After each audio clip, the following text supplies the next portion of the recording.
话说这大清朝的文坛，要是论起谁的笔杆子最硬，那自然是纪晓岚；可要是论起谁的胃口最横，那方面的需求最炸裂，恐怕全朝野上下找不出第二个能跟这位爷叫板的。一个正二品的内阁学士，天不亮就得在紫禁城值班，可这位爷有个打雷都改不了的怪癖，他不吃米面，一天得生吞活剥几十斤猪肉。更绝的是，他在修《四库全书》的时候，因为憋得太久，竟然憋得两眼通红，面色如紫，吓得乾隆爷还以为他中了什么邪，赶紧赏了他2个宫女去火。您说这是生理需要，还是这老狐狸故意演给皇上看的一场自残戏？今儿个咱就撕开这层风流才子的画皮，瞧瞧纪晓岚这肉欲横流背后的顶级职场保命局。咱们书接前言，这就正是拨开那大清朝的一缕老烟，带您各位去瞧瞧那位坐在书堆里满嘴流油的几大烟袋。话说这大清乾隆年间，北京城的冬天天冷得紧，尤其是那紫禁城里的清晨，北风卷着残雪，那是能把人的骨头缝都吹透了的冷。可就在这么一个讲究斯文、讲究规矩，连哈气都得收敛着的皇家重地，却出了一桩子让满朝文武都看直了眼的怪事。您要是起个大早，在那内阁办事处或者修书的馆舍门外一蹲，保准能瞧见这么一幅画面：一位穿着补服、顶着花翎的正二品大员，不紧不慢地踱步过来，怀里不揣什么圣贤书，反倒鼓鼓囊囊塞着个硕大的油纸包。这位爷一坐定，还没等墨磨开呢，先是撕拉一声扯开那浸透了猪油的纸，露出一大块白花花、颤巍巍的白煮肉。那可是连盐粒子都没撒一颗的冷肉啊！纪晓岚就像是饿了3辈子的饕餮，也不嫌腻，也不怕那猪油糊了嗓子，更不顾及什么文坛宗主的形象，就那么伸手一抓，大块朵移起来。这吃相哪儿像个满腹经纶的状元郎，分明就是个街头上刚干完重体力的屠户。那满手的油星子顺着指缝往下淌，他也不在乎，随手就往那几千两银子一身的朝服上这么一抹，再端起那杆长长的大烟袋，火石一擦，雾气腾腾中，那油烟味儿混合着烟草焦味儿，瞬间就把那些个自诩清高的翰林们给熏得直翻白眼。您说这纪晓岚是真的馋这口肉吗？他一个堂堂内阁学士，家里锦衣玉食，什么山珍海味没见过，偏偏要在皇帝眼皮子底下表现得跟个饿死鬼投胎似的。这事儿要是放在咱现在的职场里看，那可就不是吃相的问题了，这是一场极其高明的人设管理和职场自保局。您试想一下，如果你身边有一个同事，业务能力全公司第一，老板离了他就不行，而且这人还没什么爱好，每天清心寡欲，就想着怎么进步，您说老板心里踏实吗？老板心里肯定犯嘀咕，这小子没弱点啊，没弱点的人最难控制，没弱点的人野心最大。纪晓岚那是何等的人精，他太清楚乾隆爷那点子心思了，所以他得给自己整出一个毛病来，而且得是一个极大的，足以让所有人嘲笑却又不至于掉脑袋的毛病。您各位细瞧纪晓岚在那儿啃肉的眼神，虽然嘴里嚼得欢，可那双藏在烟雾后的眼睛却始终跟探照灯似的扫视着周遭的动静。每当有同僚露出鄙夷的目光，或者背后嚼舌根说他粗鄙、酒肉之徒时，纪晓岚的心里怕是正乐开花呢。这在职场博弈里叫主动暴露槽点，把自己的底裤先亮出来一部分，让别人觉得你这人虽然才华横溢，但生理欲望太重，上不得大台面。您瞧，一个整天想着吃肉，离了肉就活不下去的人，乾隆爷会觉得他有谋反的心思吗？会觉得他想在政治上搞什么惊天动地的结党营私吗？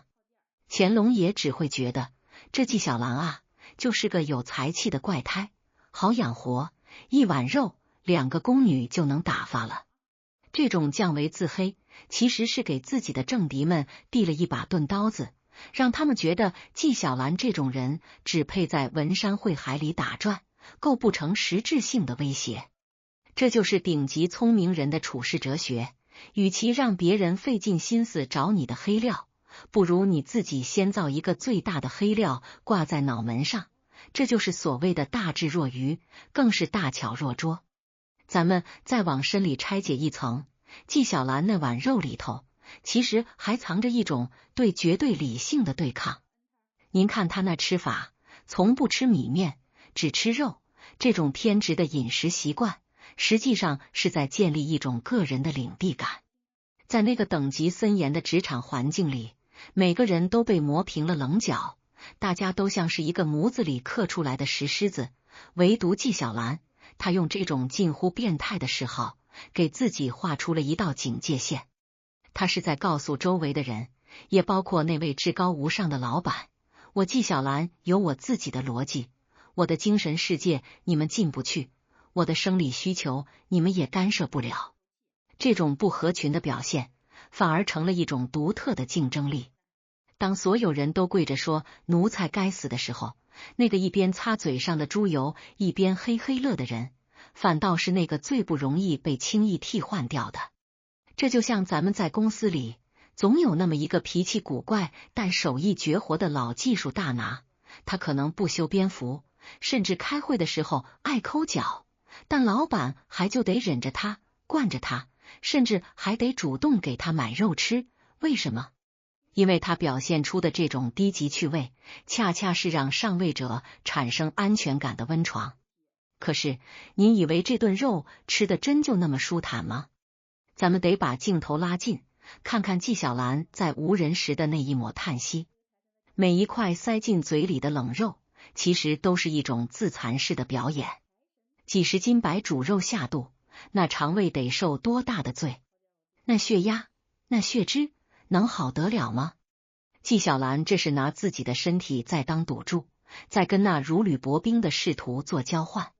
这反映到现实生活中，不就是那些在酒桌上拼了命给客户挡酒，明明酒精过敏却还谈笑风生的职场人吗？大家都在演，纪晓岚演得更绝更彻底，他把自己演成了一个活着的荒诞剧。那种对肉欲的极度张扬，本质上是对精神压抑的一种病态代偿。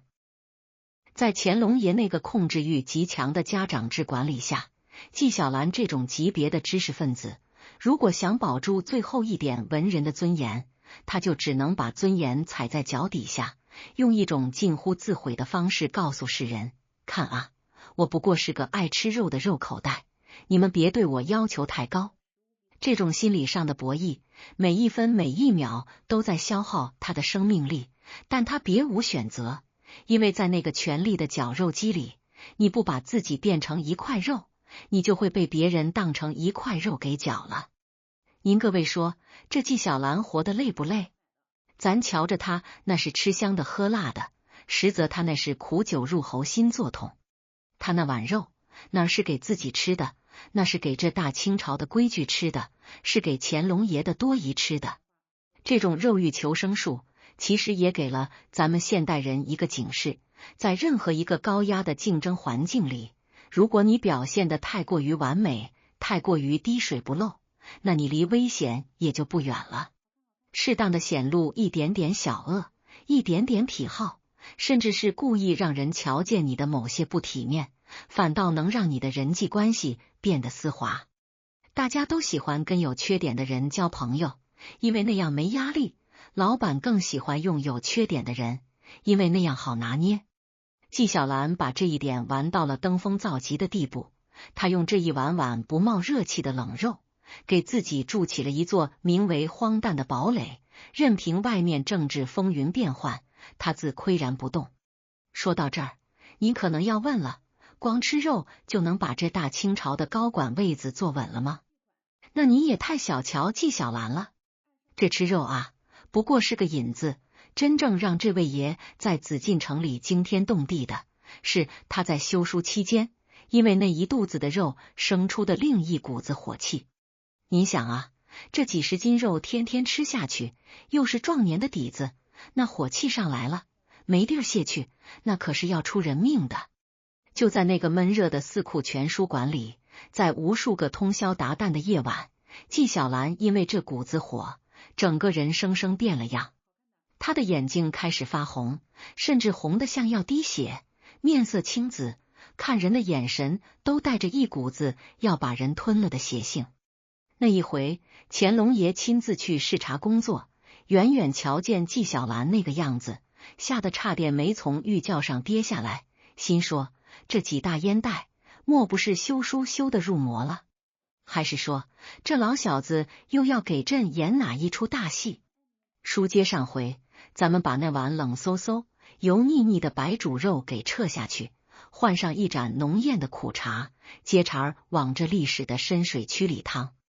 您各位得知道，这纪晓岚在文渊阁修四库全书，那可不是咱们现在想的那样，在空调房里喝着咖啡查资料，那是一场暗无天日的脑力肉搏战。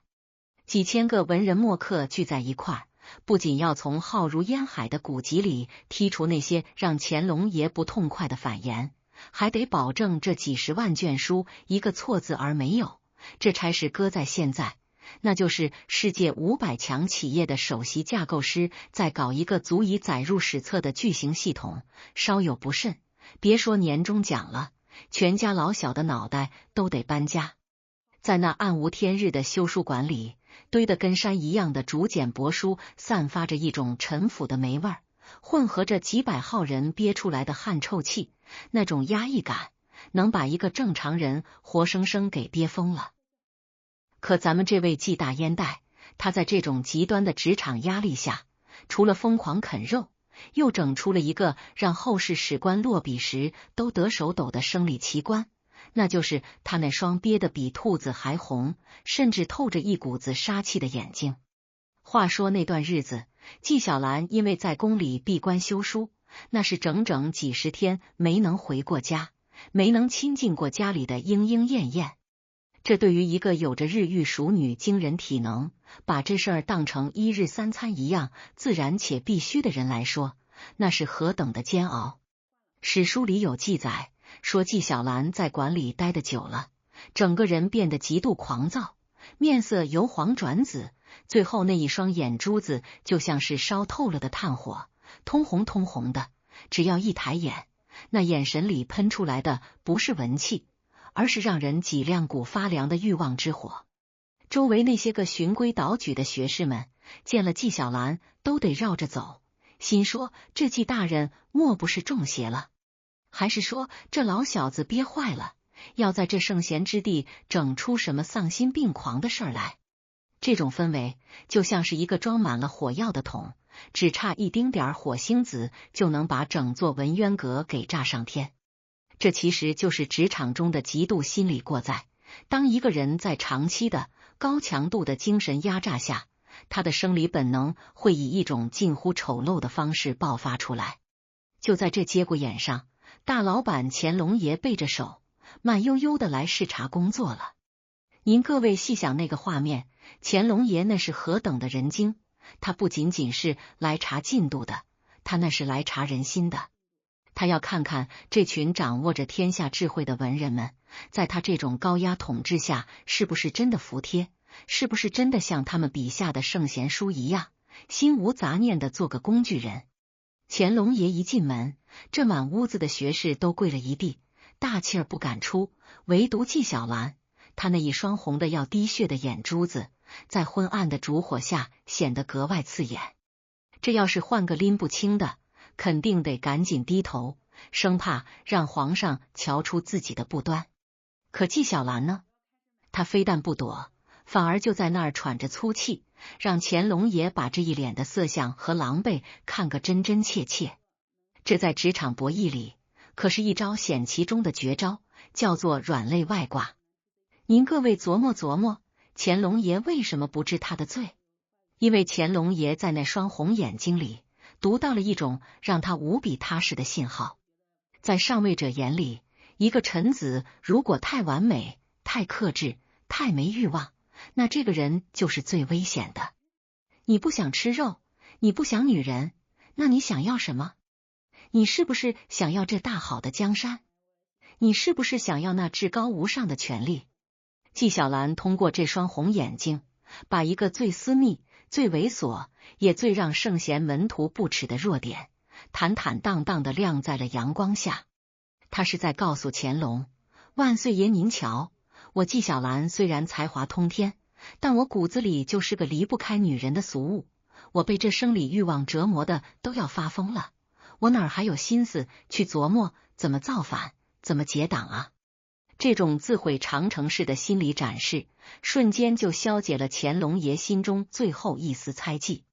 这哪是色欲熏心啊，这分明是纪晓岚用自己的面子给全家人换了一张永久的护身符。这种职场逻辑映射到咱现在的社会里，也是一样的理儿。您看那些在单位里混得风生水起的，往往不是那种清高的像神仙一样的，而是那种身上带点小毛病的。有人爱贪点小便宜，有人爱在办公室传个闲话，有人则是有个什么戒不掉的业余爱好。这些小瑕疵其实是给周围人、给领导留出的把柄。大家都知道你的底牌，都知道你的弱点在哪儿，大家才会觉得你这人真实，好相处，没威胁。如果你表现得像个铁桶一样滴水不漏，那大家伙表面上敬你，背地里可都防着你呢。纪晓岚就是看透了这一点，他把这种人性里的卑微和丑陋当成了他在权力夹缝里求生的筹码。他那红得吓人的眼睛，实际上是他对乾隆爷的一种缴械投降。皇上，我就这点追求了，您就成全了我吧。于是那场著名的刺女戏就这么上演了。乾隆爷看着纪晓岚那副可怜又可笑的模样，非但没生气，反而哈哈大笑，随手一挥，说：既然纪爱卿这么辛苦，那朕就赏你2个宫女去火吧。您瞧，这就完成了一次顶级的利益交换。纪晓岚丢掉了文人的尊严，换来了身体的快意和政治上的绝对安全。乾隆爷付出了2个宫女的微小代价，换来了一个死心塌地、毫无野心的顶级文豪。这种心理上的博弈，每一个眼神的对撞里都藏着万丈深渊。纪晓岚带着那2个宫女在文渊阁就地解决的时候，那些个在旁边偷偷瞄着的翰林们，心里肯定是既鄙夷又嫉妒。他们鄙夷纪晓岚的这种斯文扫地，可他们嫉妒的是纪晓岚通过这种斯文扫地，获得了他们这辈子都求不来的在皇帝面前胡作非为的豁免权。这就是大智若愚的最高境界，不仅要装傻，还得装得带点兽性，装得让人觉得你不仅没威胁，甚至还有点招人疼、招人笑。纪晓岚在这场关于欲望的博弈中，精准地拿捏住了乾隆爷的大家长心理。乾隆爷喜欢掌控，喜欢当那个能决定臣子喜怒哀乐，甚至能决定臣子生理需求的天赋。纪晓岚就恰好扮演了那个调皮、贪玩又有点不争气的大儿子，让乾隆在满足他的欲望中获得了极大的心理成就感。这种心理层面的深度绑定，比任何一种表忠心都要来得稳固。您看，这哪是讲什么风流韵事啊？这分明是在讲一个人如何在绝对的压迫下，通过牺牲自己的一部分人格完整，去保全整个人生的周全。咱们再把这事儿往深了咂摸，这纪晓岚的红眼睛其实也是一种极其隐晦的降维打击。他用这种最底层的生理需求，把那些高高在上的道德教条给击了个粉碎。在那个讲究存天理、灭人欲的理学时代，纪晓岚用这一双红眼珠子，给了那帮满嘴仁义道德的伪君子们一个响亮的耳光。他是在用身体告诉世人，什么功名利禄，什么流芳百世，在这一刻的饥渴面前，全是狗屁。这种对生命本能的极度张扬，让他在那个虚伪的官场里，反而活成了一个最通透的人。他不需要去维护那个虚假的清高形象，所以他可以活得比谁都洒脱。他在修书时那种近乎癫狂的状态，其实也是一种情绪的释放，一种对这枯燥、冰冷，甚至有点没人性的文字工作的无声反抗。然而，这欲望的火虽然暂时被次女给压下去了，可纪晓岚这辈子的瘾还没完。您得知道，解决了一时的火气，并不代表解决了骨子里的焦虑。在那重重叠叠的权力迷雾中，在那无休无止的暗毒牢刑里，纪晓岚还给自己找了一个更隐秘、更随身的避难所。当他从那2个宫女的温柔乡里抬起头，重新坐回那张冷冰冰的椅子上时，他顺手摸出的不是笔，而是那一杆重达几斤、烟火不息的大烟袋。这杆烟袋里装的可不仅仅是烟草，那是他在每一次心惊胆战的御前应对后用来还魂的定魂针。咱们书接上回，刚才说到纪晓岚在那书堆里憋出了红眼病，最后靠着皇上赏的2个宫女，才算是把那一肚子邪火给按了下去。这火虽然按下了，可这心里的焦虑，这伴君如伴虎的战战兢兢，那是靠2个女人就能彻底消个干净的吗？断然不能够。在这红墙碧瓦的紫禁城里，在那等级森严的连喘气儿都要对准频率的文渊阁里，纪晓岚还得给自己找一个形影不离、时刻能攥在手心里的魂儿。这魂儿是什么？就是他那杆名震朝野、重达数斤，甚至能当防身兵器使的大烟袋。您要是细看那历史的边角料，您会发现这杆烟袋可不一般。它不仅仅是个物件，它简直就是纪晓岚在权力的惊涛骇浪里给自己修的一座只有3尺见方的避难所。话说这几大烟袋的名号，那可不是白叫的。这位爷对烟草的依赖，那已经到了一刻离了他魂儿就飞一半的地步。您各位试想那个画面，在那个满眼都是圣贤遗训、满嘴都是克己复礼的学术重地，纪晓岚总是斜靠在红漆柱子旁，手里攥着那杆比人胳膊还长、烟锅子比茶杯还大的铜头烟杆。那咔嗒咔嗒敲击鞋底的声音，就是他思考人生的节拍；那升腾而起的刺鼻呛人的浓烟，就是他屏蔽外界干扰的防火墙。在那一团团灰白色的烟雾后面，纪晓岚那双虽然已经不再发红，但却变得愈发深邃狡黠的眼睛，正冷冷地打量着这世间的一切。这在咱们现代职场里怎么解？您说，这不就是咱们办公室里那种总爱躲在楼道抽烟的老资格主管吗？他抽的哪儿是烟啊？他抽的是那点谁也摸不透的底气。您别小看了这抽烟的动作，在那个乾隆爷动不动就要文字狱、动不动就要杀头祭旗的高压环境里，抽烟其实是纪晓岚的一种极其高明的防御姿态。当你面对一个随时能决定你生死的老板时，如果你表现得太过于正襟危坐，太过于小心翼翼，你的每一个微表情都会被无限放大，被解读成各种不忠或者不满。可你要是手里攥着杆烟袋呢？你的注意力仿佛都在那明灭的火星子上，你的局促被烟雾遮住了，你的沉默被吸烟的动作给合理化了。这就叫制造沟通缓冲带。每当乾隆爷问出一个刁钻古怪，甚至带着陷阱的问题时，纪晓岚总是不慌不忙地先抽上一口，让那烟气在肺里转上3圈，再慢悠悠地吐出来。这中间的几秒钟，那就是顶级智者在脑子里复盘800遍，寻找最优解的黄金时间。这哪里是抽烟，这分明是他在给自己争取公关危机处理的带宽啊！可您要说这抽烟的事儿就这么顺当，那您就太小看这紫禁城里的规矩了。按理说，在御前那是不准烟火的，那是大不敬。可纪晓岚偏偏能混到一个特许抽烟的身份，这背后藏着的人情世故，那才叫一个老辣。有一回，乾隆爷突然驾临文渊阁，想查查这四库全书编到哪儿了。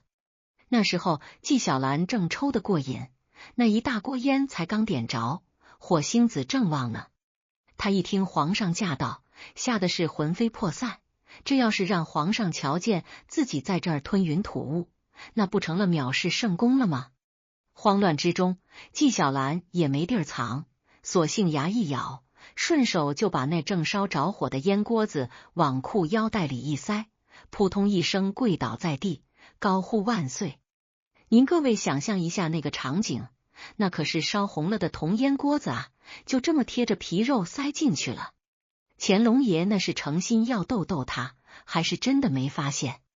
他拉着纪晓岚在那儿东拉西扯，聊文章，聊古迹，这一聊就是小半个时辰。纪晓岚跪在那儿，那是面如土色，汗珠子跟黄豆粒似的往下滚。为什么？因为那火还在裤腿里烧着呢，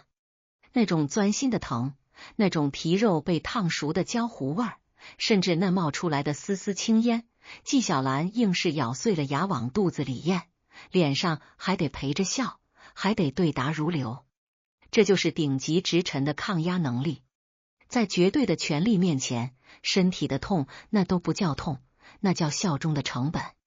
最后乾隆爷瞧着他实在撑不住了，才笑着摆摆手让他退下。纪晓岚一出门，那腿上的毛和皮都快烫成一锅烂肉了。可您说这事儿传到皇上耳朵里，皇上会怎么想？皇上会觉得这纪晓岚啊，虽然有个抽烟的臭毛病，但他怕朕敬朕，为了不让朕闻到烟味儿，他宁可把自己烫伤了也不吭声。这种自虐式的忠诚，远比那些嘴上喊万岁的口号要管用得多。这事儿映射到咱们现在的职场，其实说透了就是一种建立边界的艺术。纪晓岚通过这杆烟袋，给自己确立了一个有特权的怪人形象。老板允许你抽烟，不是因为烟好闻，是因为老板觉得你值得这个特权。在单位里，如果你能成为那个不可替代的异类，老板往往会为了留住你的才华，而对你的一些小出格、小毛病睁一只眼闭一只眼。这就是所谓的恃才傲物的最高境界，不是真的傲，而是用这种小毛病来试探和巩固老板对你的包容度。纪晓岚抽的是烟，试探的是乾隆爷的底线。当他发现乾隆爷能容忍他这种御前代烟的行为时，他就知道他在这个公司里的地位已经稳如泰山了。咱们再深挖一层，那烟袋里的烟灰其实也是纪晓岚消解权力焦虑的降压药。在那万众瞩目的高位上，在那无孔不入的监视下，纪晓岚需要一个能让他瞬间找回自我掌控感的东西。这一口烟吸进去，世界仿佛就安静了；这一杆子烟袋敲下去，那些尔虞我诈的烦心事儿似乎也就随烟而散了。这其实是在叫咱们中老年朋友一个理儿：人活一辈子，总得有个能让自己还魂的念想。不管这念想是养花，是下棋，还是在那儿眯着眼抽口老烟，那都是咱们在被现实生活反复摩擦时，给自己留的一块自留地。纪晓岚这种烟袋哲学，本质上是一种有损的生存。他不追求那种完美无瑕的圣人形象，因为他知道，在这大清朝的职场里，越完美的圣人死得越快。他故意留着这口烟味儿，故意让自己显得不那么干净，不那么香喷喷。这其实是在消解周围人的嫉妒心。你想啊，一个才华横溢、位高权重还长得不赖的人，如果再没点臭毛病，那同事们不得酸死，不得天天琢磨着怎么给他使绊子。可如果这人整天叼个大烟袋，满身都是烟焦油味儿，甚至有时候还把胡子给烧掉一块，大家伙儿就会觉得，嘿，这纪晓岚也就那么回事儿，才华虽高，但这人也太邋遢，太不讲究了。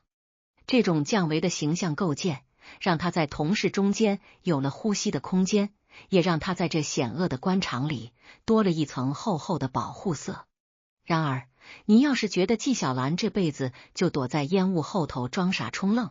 那您可就大错特错了。纪晓岚这杆烟袋，有时候也是一根能杀人于无形的搅屎棍。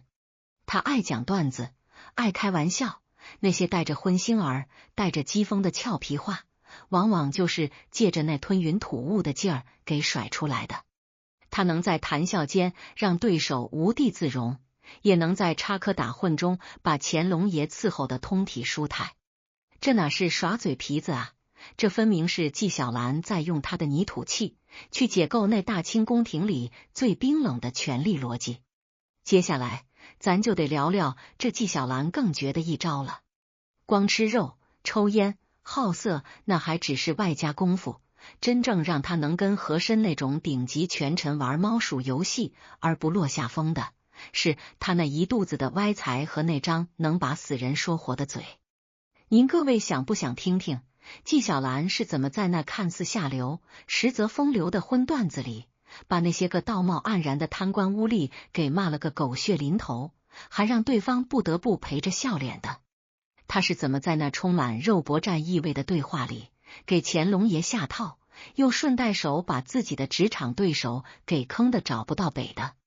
咱们书接上回，刚才说到纪晓岚那杆大烟袋在裤裆里烫得他直哆嗦，却愣是凭着一腔子狠劲儿在乾隆爷面前保住了体面。这其实就是职场里最顶级的抗压答辩。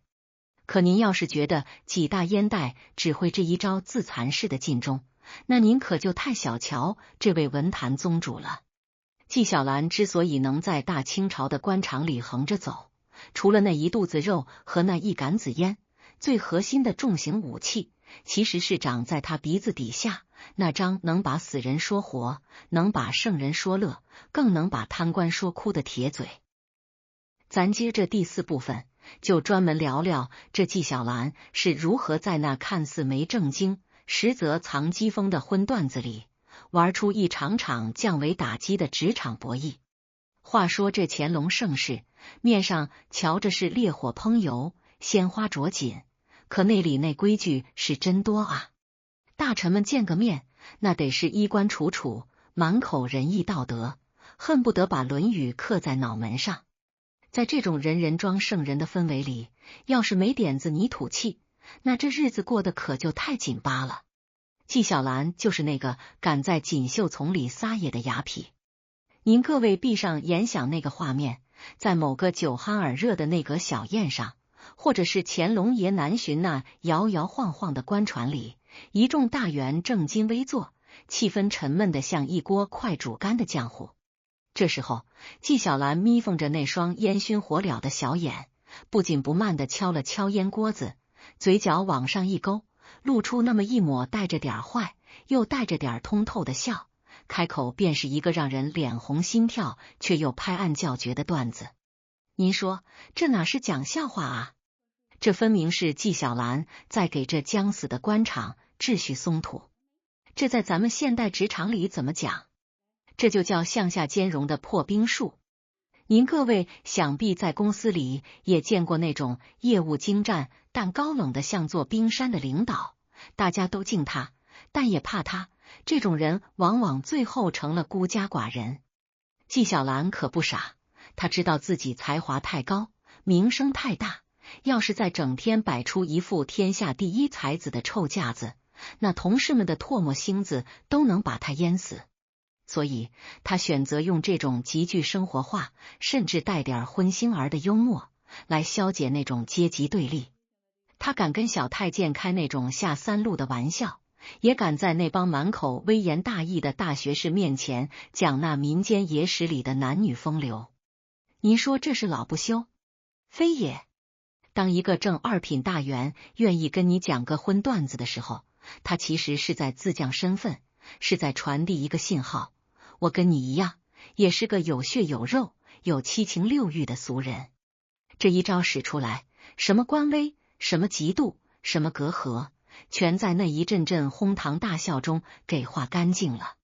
这就是顶级的人情智慧，用最通俗的语言消解最复杂的敌意。咱们得细看看这里头的一个名场面。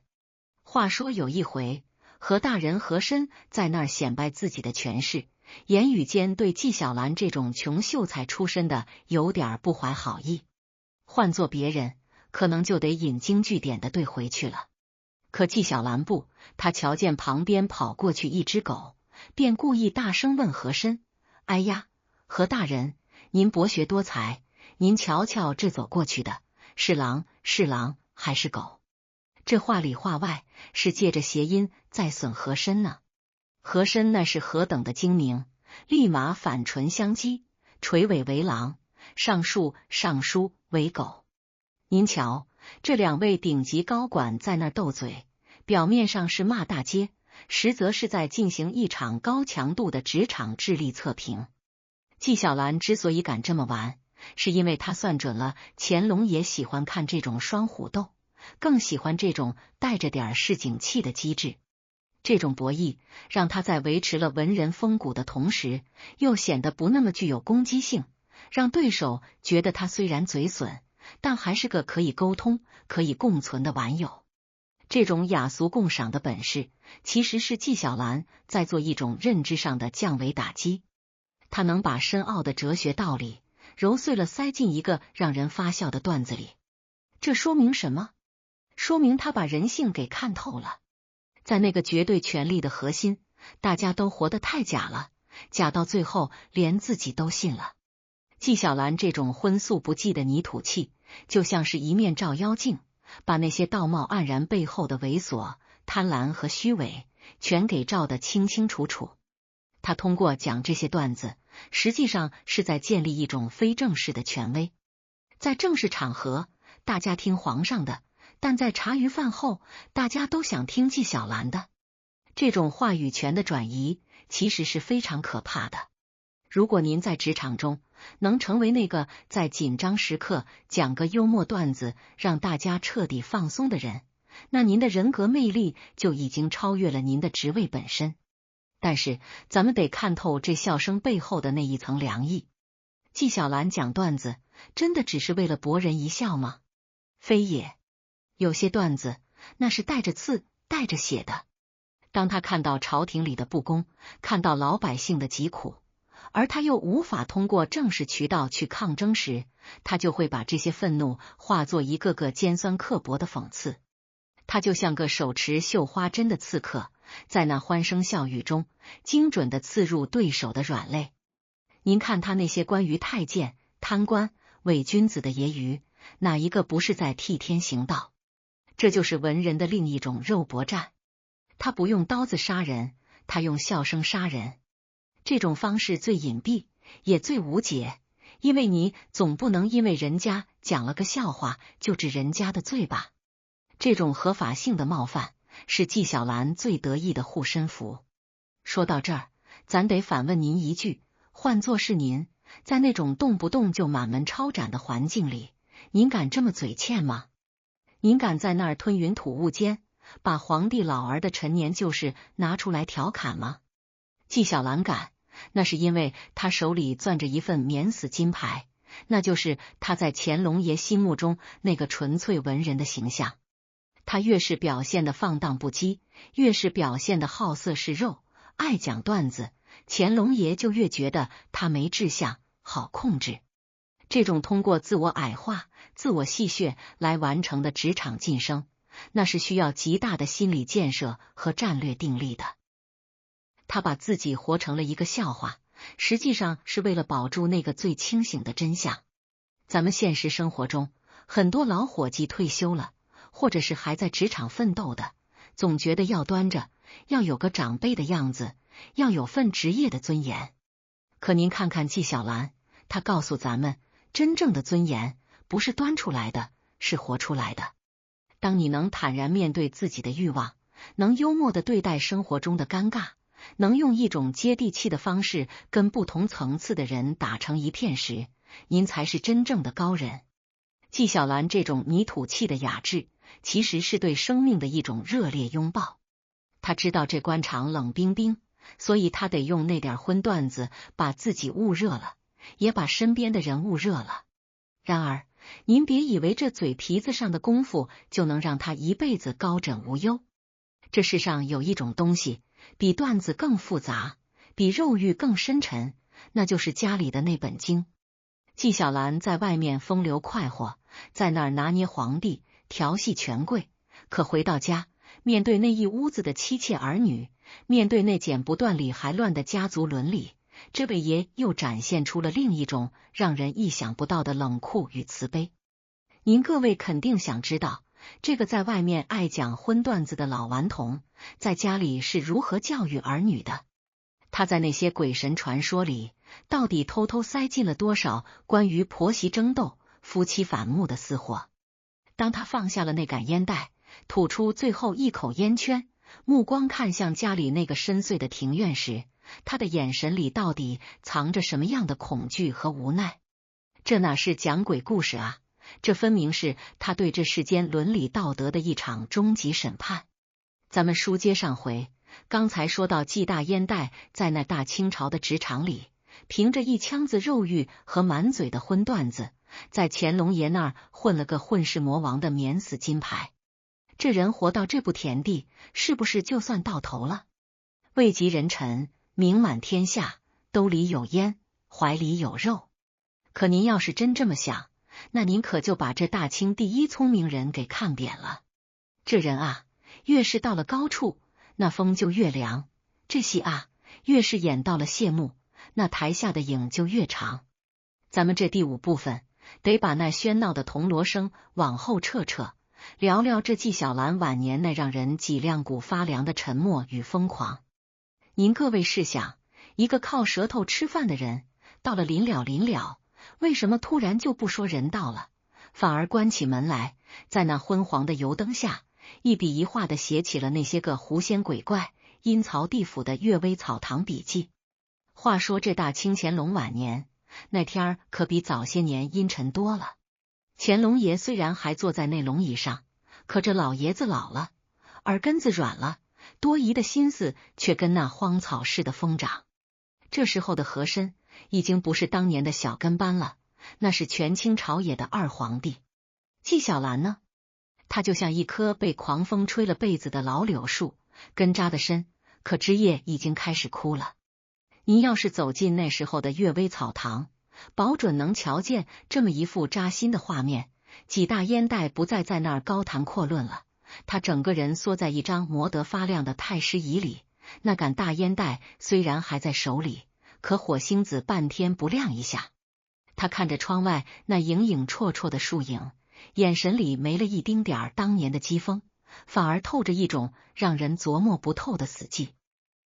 这在咱们现代职场里怎么讲？这就是那种干了一辈子，看透了公司内斗，最后选择间歇性精神离职的高级顾问。他知道所有的秘密，但他一个字儿都不想往外蹦了。为什么不说人话了？因为人话在这年头不值钱，甚至还招灾。纪晓岚坐在这书斋里，手里的毛笔尖微微打着颤。他在纸上写下的不是什么治国理政的大道理，而是一个个阴森森的鬼故事。您各位细瞧，他写字的时候，那笔触极重，就像是在跟纸搏命。有一次，他写到一个贪官死后在阴间被小鬼锯了身子，写到那儿，他突然停了笔，看着那滴落在纸上的墨字，那墨字晕开的样子，像极了一滩干涸的血。他盯着那墨字看了足足1炷香的功夫，最后竟然嘿嘿冷笑了一声。那笑声在这空荡荡的屋子里回荡，听得守在外头的家丁浑身直起鸡皮疙瘩。您说这老头是疯了吗？非也，这是他在进行一场最隐秘、最狠辣的职场复盘。他不能骂活人，因为活人手里有刀，所以他只能骂鬼，因为鬼不会跳出来告御状。咱们得借着这一滴墨字，给您各位拆解一下这背后的深意。这阅微草堂笔记里头写了无数的因果报应，写了无数的离奇古怪。可您要是拿显微镜去照，那些个长着狐狸尾巴的，那些个没脑袋的冤魂，哪一个是鬼啊？那分明全是他纪晓岚在官场上见过的熟面孔。那个为了上位害死同僚的，不就是对门那个满口仁义道德的张大人吗？那个表面贤良，实则虐待儿媳的婆婆，不就是某个亲王府里的老福晋吗？纪晓岚这是在搞一场降维打击的文学革命。他把现实生活中的那些龌龊、那些见不得人的下马威和肉搏战，全给披上了一层鬼皮。这在职场里叫匿名举报的最高境界。我不明说你，但我通过一个寓言故事，把你那点子烂事儿钉在历史的耻辱柱上。这其实反映了纪晓岚晚年的一种极度的恐惧与绝望。他发现，他这一辈子攒下的那些个聪明才智，在绝对的权力面前，在人性的贪婪面前，屁都不是。他能修成四库全书，但他救不了大清朝那烂透了的根儿。所以，他选择了一种病态的逃避。他开始疯狂地收集民间的怪谈，就像一个垂死的人在拼命抓住最后的稻草。他把家里的妻妾儿女都隔绝在外，独自沉浸在那个鬼影森森的世界里。这种行为实际上是一种心理上的自我阉割。他通过把自己关进鬼神世界，向乾隆和和珅发出了一个最终的信号：我已经不是威胁了，我已经成了个只会讲鬼故事的老糊涂，你们放过我吧。可是这老头子狠就狠在，他在装糊涂的同时，还没忘了给人性下一场终极审判。咱就拿他书里最细微的一个情节来说，一个鬼在那儿审判一个生前只知道守规矩的木讷官员。那官员觉得自己一辈子没贪污没受贿，肯定是清官。可那鬼王怎么说？鬼王说，你这种人虽然不作恶，但你占着位子不干人事，你这叫尸位素餐，比贪官还可恨。您各位听听，这哪是鬼王在说话？这分明是纪晓岚在抽他自己的耳光，也是在抽着整个官僚系统的耳光。他在那一刻拨开了自己那层文坛领袖的华丽外衣，露出了里头那副因为长期妥协而变得千疮百孔的灵魂。这种心理深度，这种对自己、对人性的自我剖析，简直是血淋淋的。映射到咱们现实生活中，这种晚年的沉默，其实是很多老一辈人在家庭和职场中都会经历的痛。您看那些在家里突然变得话少，整天盯着报纸或者盯着窗外发呆的老爷子，他们心里真的没数吗？他们心里门清，他们看透了儿女之间的那点小心思，看透了社会上那些真真假假的博弈，可他们发现自己老了，说不动了，也改不了了。于是他们就选择了像纪晓岚一样，给自己修一个壳。纪晓岚的壳是《阅微草堂笔记》，咱们普通人的壳可能是沉默，可能是钓鱼，可能是刷那些没营养的视频。这是一种高级的无奈，也是一种悲凉的智慧。但纪晓岚毕竟是纪晓岚，他在晚年的这种疯狂里，还藏着最后一点慈悲。他写的那些鬼故事，很多都是在教人怎么处事。他告诉咱们，这世上最可怕的不是鬼，是人心。人心若是恶了，那比厉鬼还要凶残百倍。他写那些婆媳矛盾，写那些职场上的尔虞我诈，其实是想给后世留下一点避雷针。他知道这世间的游戏规则永远不会变，只是换了批人演。他在那忽明忽暗的灯火下，把这一辈子的人情冷暖都给熬成了这一纸的鬼话。这哪是讲八卦啊，这分明是他给这世界留下的最后一份风险测评报告。最让人心酸的细节，莫过于纪晓岚在临终前还坚持要把最后的一卷笔记校对完。那时候的他已经瘦得只剩下一把骨头架子了，那双红过的、烟熏过的、看透过万物真相的眼睛已经浑浊得看不清字了。他摸着那粗糙的宣纸，就像摸着自己那满是伤痕的人生。他最后吐出的一口烟，没有往常那么呛人了，反而带着一种解脱的清香。那一刻，他是不是也瞧见了那些被他写进书里的狐仙和鬼怪，正在墙角对着他点头微笑？他这一辈子，从肉欲横流的壮年，到烟雾缭绕的中年，最后归于这死寂荒凉的暮年，他终于完成了那场关于人、鬼、权、欲的闭环博弈。这时候，您各位可能要长叹一口气了。这纪晓岚的一生，咱们聊到现在，从那碗冷肉聊到这卷鬼书，是不是觉得这人活得太累、太假，也太真了？他用这一辈子的表演，给咱们换来了这一场炸裂三观的历史大戏。可您别急，这戏还没到真正的尾声。在这烟消云散之后，在那阅微草堂的废墟之上，还留下了一个直到今天都让人争论不休的终极悬念。话说这人生如戏，全靠演技，可演技再好，也总有谢幕的那一刻。咱们书接上回，聊到了纪晓岚在那阅微草堂的孤灯下，把一辈子的讥讽都藏进了鬼话里。这大清朝折腾了80来年的几大烟袋，临了，当他那一身肥肉熬成了枯骨，当那口永远吐不完的烟圈终于散在了北京城的北风里，他留给咱们的到底是什么？这第6部分，咱不聊那些个虚头巴脑的功名利略，咱就聊聊这纪晓岚活了一辈子，最后给自个儿熬出来的这副骨头架子，这就是他最核心的皮囊生存哲学。您瞧，这老头子最后合眼的时候，手里攥着的不是那柄受刺的玉如意，也不是什么四库全书的总纂官印，他偏偏在那儿摸索着那杆已经冷透了、塞满了陈年烟垢的烟袋杆子。那烟袋头上系着的红绸子已经褪了色，就像他这辈子在权力中心演的那出荒诞剧，红的发紫过，最后也终究得归了土。这在咱们现代职场和人情世故里，其实藏着一个最残酷也最通透的真相，叫做残缺生存策略。您各位细想，纪晓岚这一辈子，他为什么要拼了命的往自己身上贴那些视肉如命、日遇熟女、烟不离手的标签？这哪是一个正经读书人该有的样子？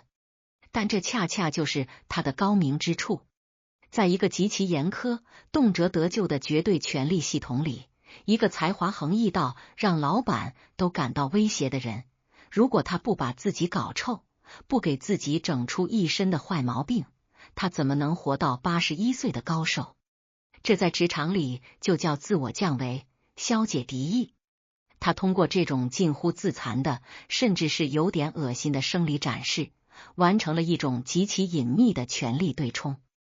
他是在告诉乾隆，万岁爷您瞧，我纪晓岚虽然脑子好使，但我这副皮囊烂透了，我离了肉就走不动路，离了女人就两眼发红，离了烟就丢了魂儿。这种满是槽点的废人感，反倒是他最坚固的防弹衣。老板最怕的是那种没弱点的圣人，因为圣人往往意味着野心。老板最爱的是这种有才干但一身毛病的家奴，因为好控制，甚至还带着点让人俯视的优越感。您各位咂摸这个细节，纪晓岚晚年写《阅微草堂笔记》，字里行间全是鬼，可唯独没有那个最该出现的神乾隆爷。这背后的心理坍塌和重建，那才是真正的重头戏。他这一辈子表面上是乾隆最宠信的文臣，实则是一个被最高权力关在金丝笼里的高级玩偶。他之所以在书里写狐仙报恩，写恶鬼索命，其实是在给自己那颗被权力阉割了的灵魂找一个最后的出口。他在书里嘲笑那些迂腐的道学家，嘲笑那些自以为是的官员，实际上是在对自己这一辈子的表演进行一场最后的总审计。那一块块塞进嘴里的冷肉，那一次次红着眼珠子的欲望爆发，那一口口呛人的老烟，最后都化成了他笔下那些个荒诞不经的故事。这就是顶级职场人的退出机制。当你无法改变这个操蛋的系统时，你至少可以保留一个嘲笑他的权利。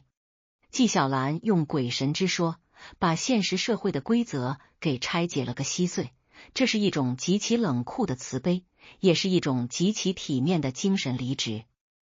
咱们再把镜头拉近，看看纪晓岚临终前那双枯槁的手。这双手翻过天下的孤本，写过大清的辉煌，可最后他只是在被窝里机械地比划着，像是在数那吃过的猪肉片数，又像是在给那杆大烟袋填草。这其实映射出一种非常现实的人生况味，到了最后，支撑一个人活下去的，往往不是那些伟大的目标，而是这些极其卑微，甚至带点泥土气的本能。这对于咱们中老年朋友来说，是一剂醒脑药。这辈子您可能争强好胜过，您可能在单位里也像纪晓岚一样如履薄冰的博弈过，可等您老了，真正能让您心里踏实的，往往是那点旁人瞧不上的小癖好，是那点能让您觉得我还没被社会同化干净的臭毛病。纪晓岚通过一辈子的自黑，最后竟然修成了一个真我。他在世人眼里是个爱吃肉的老顽童，在皇帝眼里是个好用的奴才，可只有他自己知道，在这层皮囊之下，他保住了一个文人最核心的骨头，那就是对人性的那点清醒的绝望。更深一层的悬念在于，纪晓岚为什么到死都没写乾隆？有人说那是敬畏，我却觉得那是他人生最后的一场下马威。他把所有的真情实感都给了那些狐狸精和穷秀才，唯独把那个掌握他一生荣辱的皇帝给屏蔽了。这就好比你在一家大公司干了一辈子，临走的时候写了一本回忆录，把扫地的大妈、食堂的师傅全写得活灵活现，唯独对那个董事长只字不提。这种留白才是最狠的讽刺。他在用这种方式告诉后世，那个坐在龙椅上的人，在时间的荒野里，其实还不如一个讲卫生的鬼来得鲜活。这种心理上的反扑，是纪晓岚在权力的绞肉机里为自己争取到的最后一点点尊严。他用这辈子的荒诞抵消了那种绝对权力的庄严，这哪是讲历史啊？这分明是在教咱们怎么在这个冰冷的世界里，给自己留一个暖烘烘的，哪怕有点脏兮兮的角落。所以说，您各位别光瞧着纪晓岚吃肉抽烟那点八卦，您得看透那皮囊底下的生存美学。这世上最聪明的活法，从来不是什么出将入相、光宗耀祖，而是在看透了所有规则之后，还能给自己整出一副谁也拿捏不动的流氓相。纪晓岚就是用这一身肥腻的肉，一嘴呛人的烟，把那大清朝最凶险的官场给走通了。他在81岁的时候，对着这滚滚红尘吐出了最后一口烟。那烟圈散去的时候，他看见的不是什么功名利掠，他看见的可能是那碗白煮肉，可能是那个赐给他的宫女的笑脸，也可能是他笔下那个终于得了解脱的小鬼。这一辈子的肉搏战，这一辈子的职场答辩，他最后拿了个满分，代价就是他这副被烟火熏得乌黑、被猪油糊的严实的皮囊。咱们书接上回，单说这几大烟袋钻了桌子底下的那一桩老头子公案，这里头的讥讽绝不是面上瞧着那么简单。您各位得把这心沉下来，跟着我往那昏暗的桌子底下钻一钻，瞧瞧这顶级职场里的求生神迹。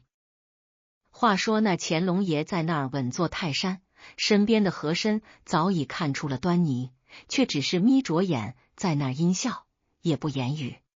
这纪晓岚在桌子底下，那滋味真叫一个如坐针毡。那年头的书桌下头能有什么好地方？除了陈年的土，就是没扫净的烟灰。纪晓岚那几十斤白煮肉堆出来的身架子，蜷缩在那狭小的阴影里，每一根汗毛都立了起来。他透过桌围子的缝隙，瞧见乾隆爷那双绣着金龙的朝靴就在眼前晃悠，那金龙仿佛正瞪着眼瞧他。这其实就是职场里最极端的密室博弈，老板明明知道你在装蒜，他却偏偏不揭穿，就坐在那儿看你如何自导自演。这种心理压榨，比直接拉出去打板子还要让人崩溃。纪晓岚在那暗处听着乾隆爷和侍卫闲话家常，每一句关于为臣之道的议论，都像是往他心口上扎针。他心里门清，这老头子3个字一旦坐实了是大不敬，那可不是摘乌纱帽的事儿，那是得满门抄斩的重罪。可您瞧这位季大爷，在那生死关头，他那脑瓜子转得比风车还快。他在想什么？他在想这绝对权力下的语言重构。当他实在憋不住，探出那个被烟熏的黝黑的脑瓜子，问出那句老头子走了没的时候，他其实已经给自己准备好了3套公关方案。乾隆爷那一拍桌子，震得桌上的玉墨都翻了，那一声断喝：“纪晓岚，你给朕爬出来！”那是带着杀气的。可纪晓岚呢？他爬出来的姿势那叫一个绝，不是威风凛凛的站起来，而是真就跟个犯了错的癞蛤蟆似的，肚皮贴地，一点点往外蹭，脸上的汗水和着地上的灰，呼得跟个大花脸猫似的。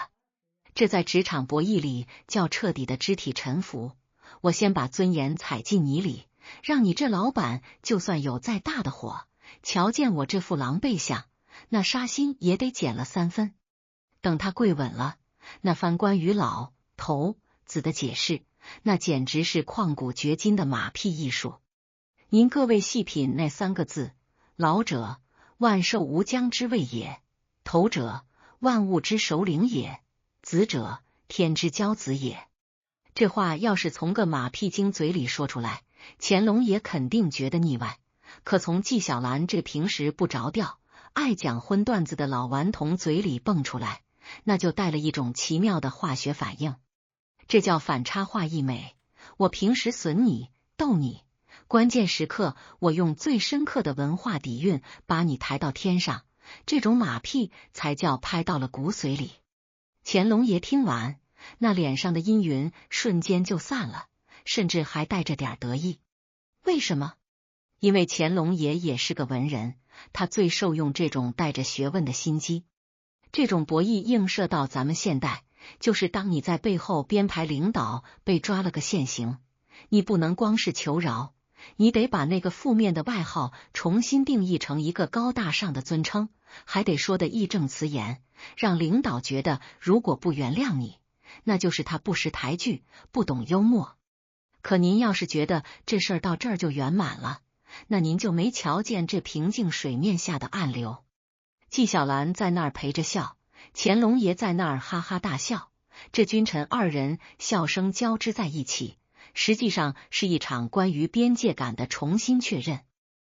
乾隆爷通过这事儿告诉纪晓岚，你再聪明，也在朕的办公桌底下缩着呢，朕想什么时候踩你就什么时候踩你。而纪晓岚也通过这事儿回了一招，皇上，微臣就是个爱耍嘴皮子的俗物，您别拿臣当对手，臣就是您闲暇时逗闷子的一个玩意儿。这种自我玩物化的生存哲学，是纪晓岚在钱家盛世那种极其压抑的政治氛围里唯一的活路。他那身肥肉在跪地时颤巍巍的样子，其实是在替全天下的读书人向权力认怂。咱们再往深里咂摸，这老头子风波之后，纪晓岚在那儿擦着脸上的灰，乾隆爷却突然问了一句：纪清，你在桌底下待了那么久，可瞧见朕这桌腿儿有什么毛病没？纪晓岚微微一愣，随即回道：回皇上，臣瞧见那桌腿上爬着一只小蚂蚁，它正费力的往上爬呢。臣在想，这小东西是不是也想看看这玉案上的锦绣文章？乾隆爷听完，眼神里闪过一丝复杂的光，摆摆手让他跪安了。这一问一答，那是顶级的职场暗语。乾隆是在问，你在底下窥探了朕多少秘密？纪晓岚在答，臣就是个卑微如蚁的小人物，臣眼里的志向不过是想沾点您的文气，绝无二心。咱们书接上回，刚才把几大烟袋在那御书桌底下那副灰头土脸的求生像给您各位拆解了个通透。您要是觉得那已经是职场受气包的极限了，那您可就太低估这大清朝权力绞肉机的残酷程度了。今儿个咱把这场景从那憋闷的紫禁城里挪出来，挪到那水波荡漾、杨柳依依的江南去。话说这乾隆爷最爱下江南，美其名曰是体察民情，视察河工，可骨子里那就是这位实权老人要去那全中国最有文化、最讲究风雅的地方，显摆他那天下第一的才情。这南巡的玉船，那可不是一般的船，那是水上的紫禁城，画栋雕梁，极尽奢华。可就在这看似花团锦簇、君臣同乐的温柔乡里，却爆发了一场让纪晓岚差点把这条老命交代在运河里的终极职场精神绞杀。您各位把这茶碗端好了，咱们这就来细细咂摸这场不见血的夺命局。那是一个闷热的连一丝风都没有的夏晌，江浙一带的梅雨季刚过，空气里仿佛能凝出水来。乾隆爷那艘巨大的龙船稳稳地停在西湖边上，船舱里头搁着冰山，散发着丝丝凉气。乾隆爷今儿个心情极好，因为他看着那湖光山色，诗兴大发。您各位都知道，乾隆爷这辈子写了4万多首诗，这产量那是冠绝古今，可这质量嘛，嘿嘿，满朝文武谁心里没本账？但在大老板面前，谁敢说半个不字？那都得是变着花样的捧。此时的纪晓岚正斜牵着身子坐在下手，手里虽然没敢拿着那杆大烟袋，可那2根手指头还是习惯性的在膝盖上搓着。刚才皇上刚挥毫泼墨，写就了一首永景的七律，旁边那帮子大学士、军机大臣们早就把什么李白重生、杜甫转世的词儿给用烂了，一个个磕头如捣蒜，直呼万岁爷，这诗是夺造化之功。乾隆爷听着这些千篇一律的马屁，心里头却觉得不够味儿。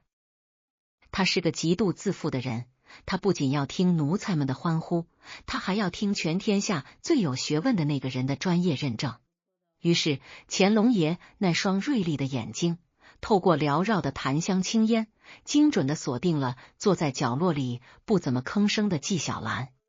乾隆爷端起那薄如蝉翼的汝窑茶碗，用碗盖轻轻撇了撇浮茶，看似随口，实则带着不容置疑的口吻问了一句：纪清，你是大清的第一才子，这四库全书的总纂官，你来评评朕这首诗到底成色如何啊？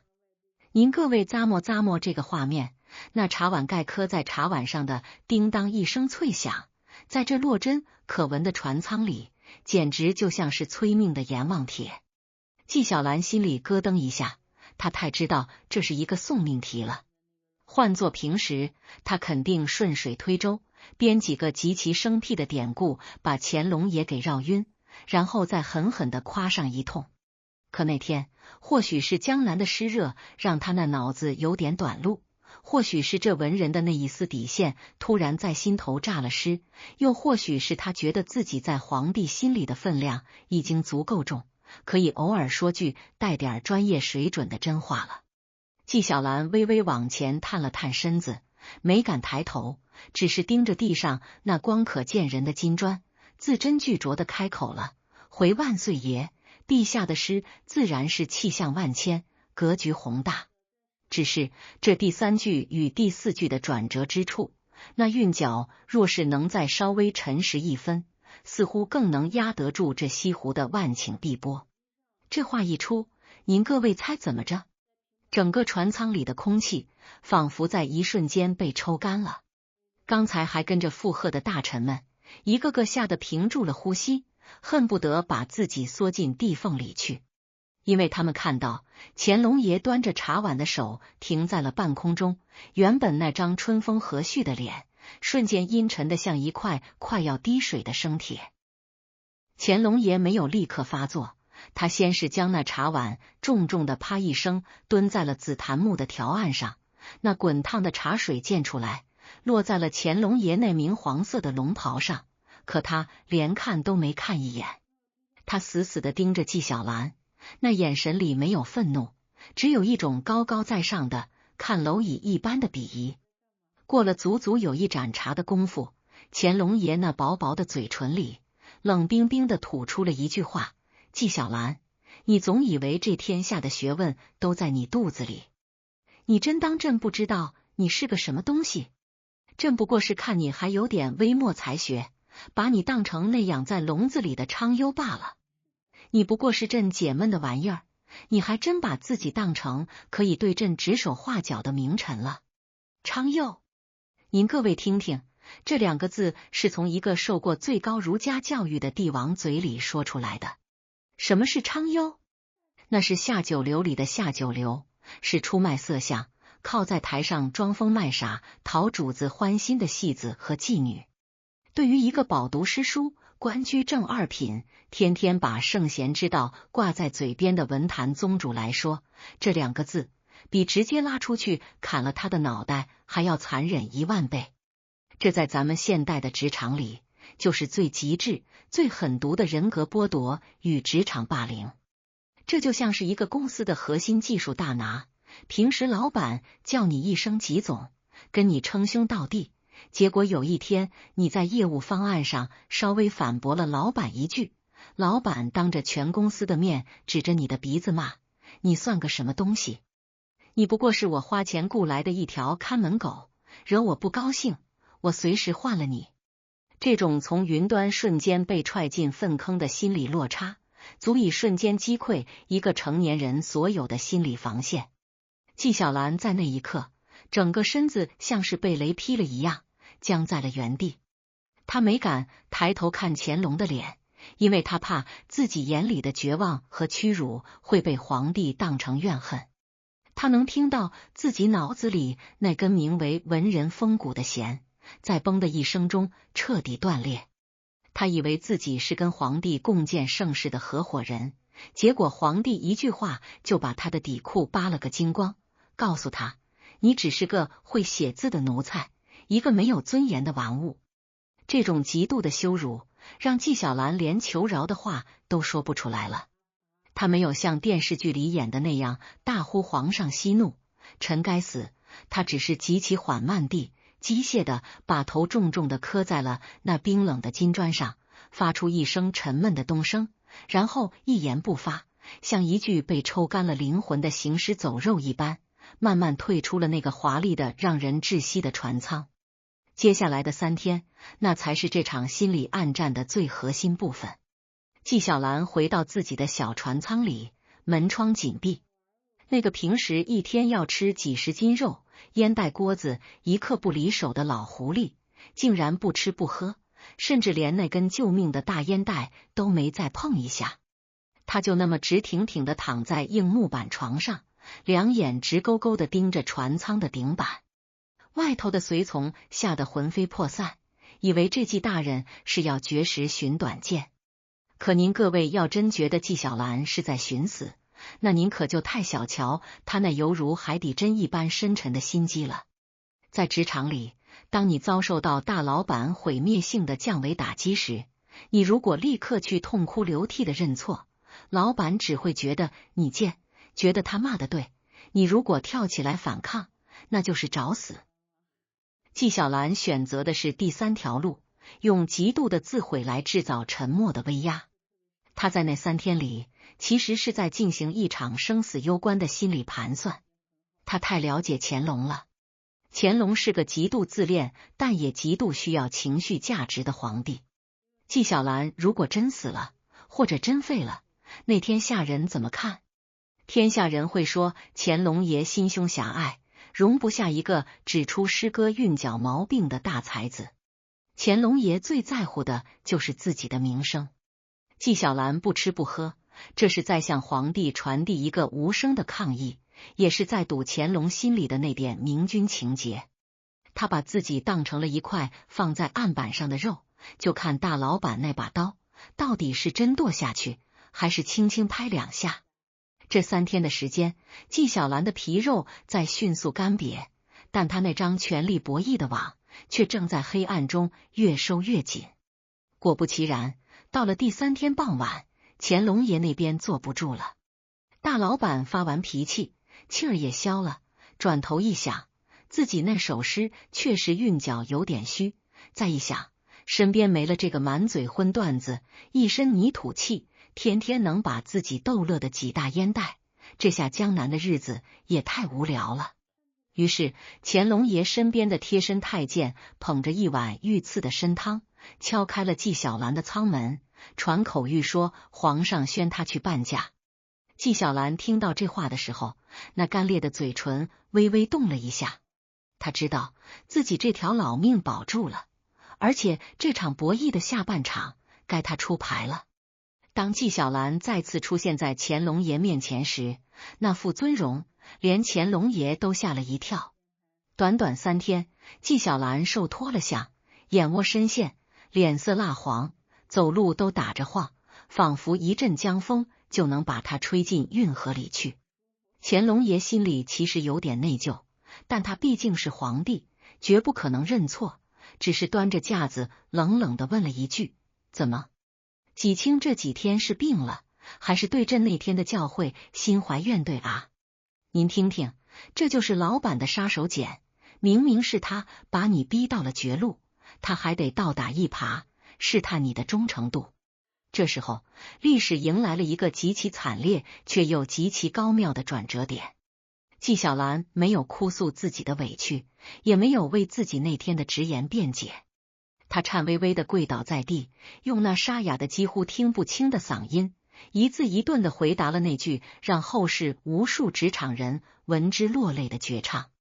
他抬起头，那双曾经闪烁着狡黠光芒的小眼睛里，此刻充满了极其深邃的真诚。他说：回万岁爷，臣这几日不仅没有怨怼，反而是在闭门思过，深感皇上天恩浩荡。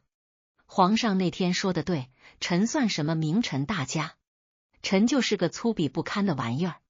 不过纪晓岚刻意停顿了一下，接着用一种近乎肉麻但又无比坚定的语气说道：臣确实是昌幽，但臣与那些勾栏瓦舍里的下贱胚子不同，因为臣这个昌幽，此生此世只为陛下一人承欢。这话说出来的瞬间，乾隆爷先是愣住了，紧接着那张紧绷的脸瞬间如同冰雪消融一般，爆发出了前所未有的大笑。这笑声里有对纪晓岚极致逢迎的满意，有对他如此卑微姿态的鄙夷，但更多的是一种作为绝对权力掌控者的极度舒适。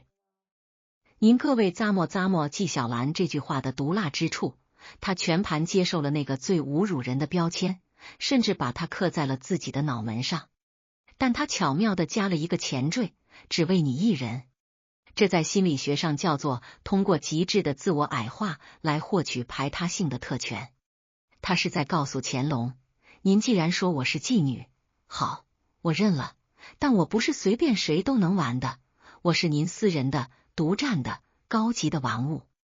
这就等于把乾隆爷的侮辱硬生生给转化成了一份独一无二的忠诚协议。您说这纪晓岚心里滴血吗？那些肯定早就逆流成河了。一个饱读诗书的大儒，逼着自己亲口承认自己是伺候男人的娼妓，这种精神上的凌迟，比把他身上那几十斤肉一刀刀割下来还要疼。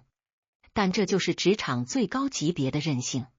在那一刻，纪晓岚彻底杀死了自己体内那个清高的读书人，让那个圆滑、猥琐、世故的职场老妖完全接管了身体。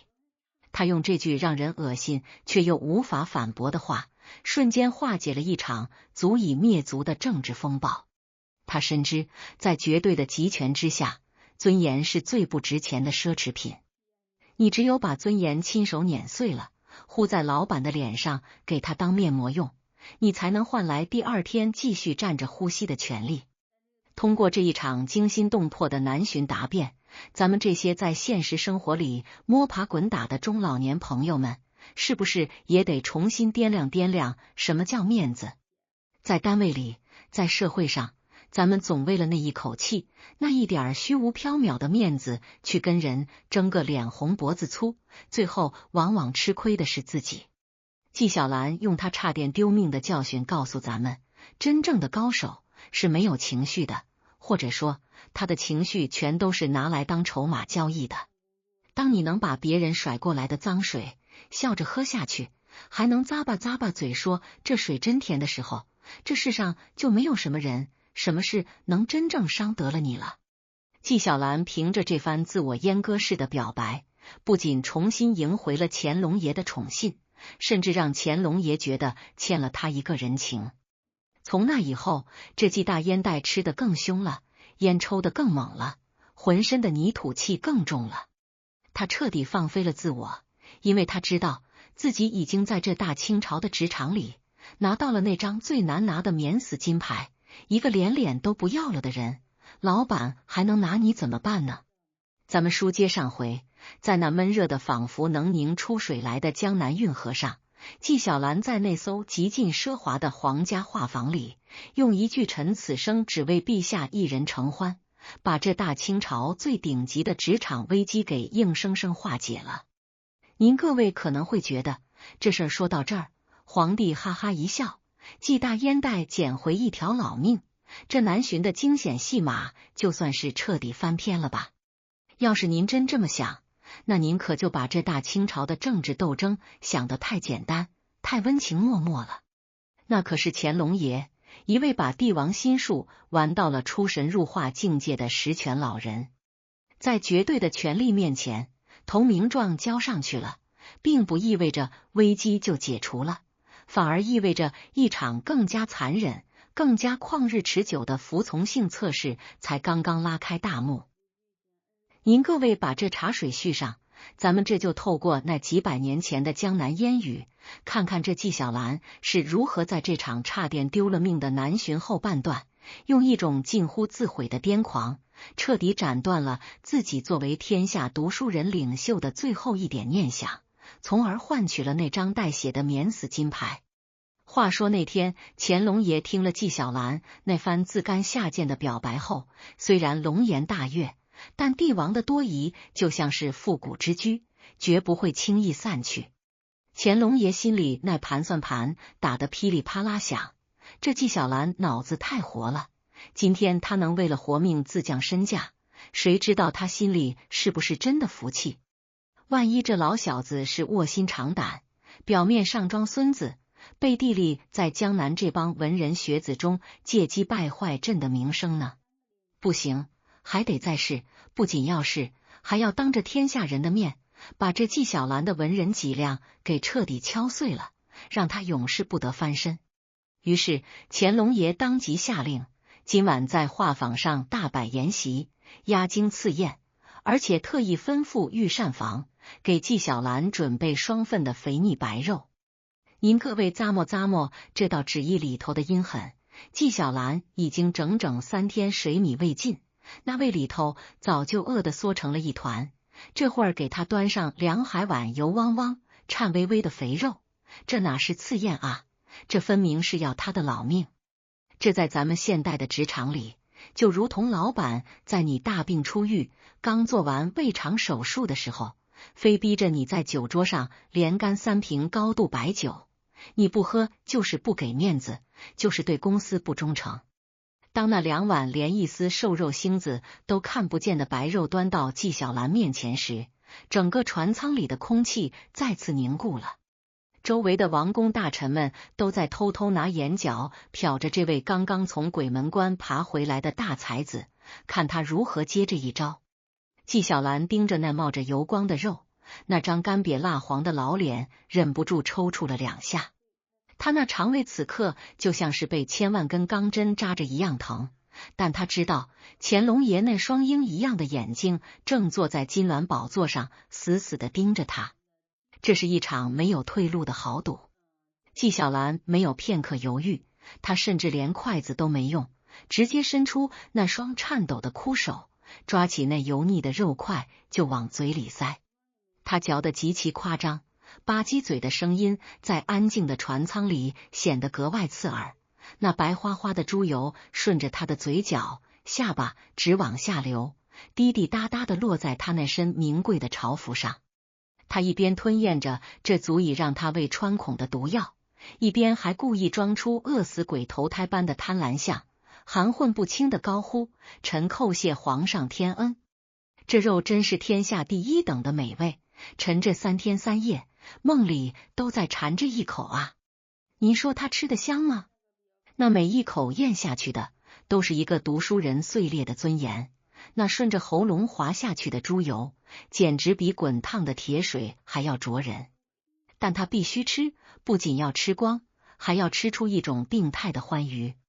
看着纪晓岚这副为了口吃的连命都不要的丑态，坐在上首的乾隆爷终于彻底放下心来。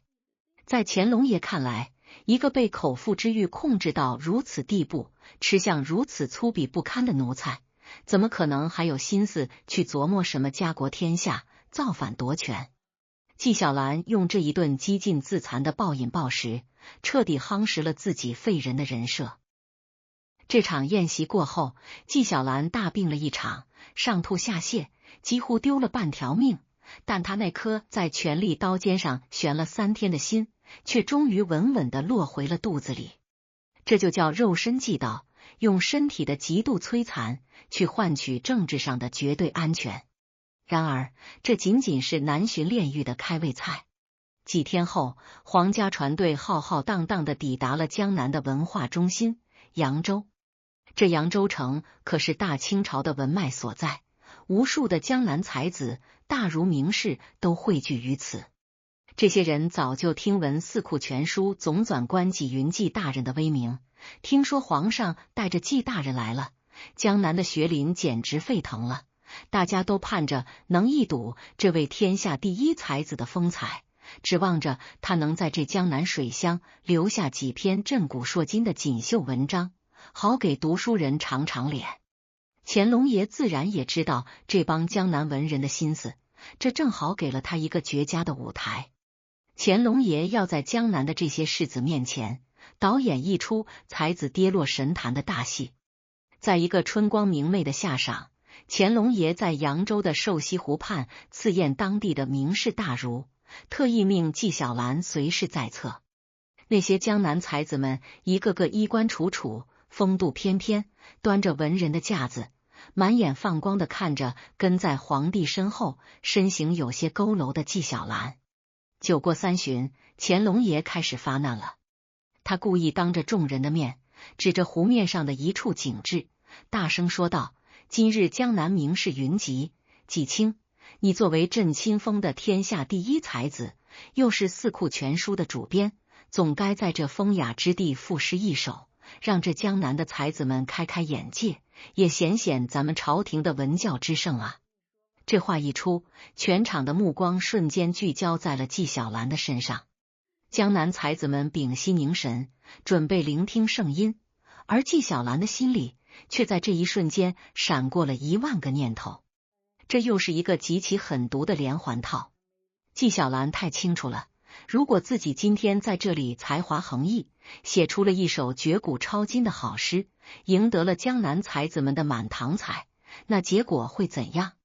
乾隆爷会觉得，你纪晓岚在朕面前装疯卖傻，装作才尽，结果到了江南文人面前就开始显摆，你这是在跟朕争夺文坛的话语权，你这是在收买江南士子的心，这可是谋逆诛心的大罪。但如果他写不出来呢？那天下人就会笑话朝廷的总纂官是个不学无术的草包，这同样会惹怒好面子的乾隆。这在咱们现在的职场里，就相当于老板带着你去见重要的外部同行，老板让你发言，你表现得太专业，抢了老板的风头不行，你表现得太无能，丢了公司的脸也不行。这种夹缝中的生存测试是最考验一个人的政治智慧的。纪晓岚在那一刻拿出了他毕生最巅峰的自黑演技。他没有像那些文人墨客一样沉吟踱步，也没有做出什么仰望苍天的清高姿态，他反而是先从腰间摸出了那杆硕大无比的大烟袋，当着满座文雅之士的面，极其粗俗的咔嗒咔嗒敲了2下烟锅，然后点上火，狠狠地抽了一大口。那刺鼻的汗烟味儿瞬间在花香四溢的瘦西湖畔弥漫开来，呛得前排几个细皮嫩肉的江南才子直咳嗽。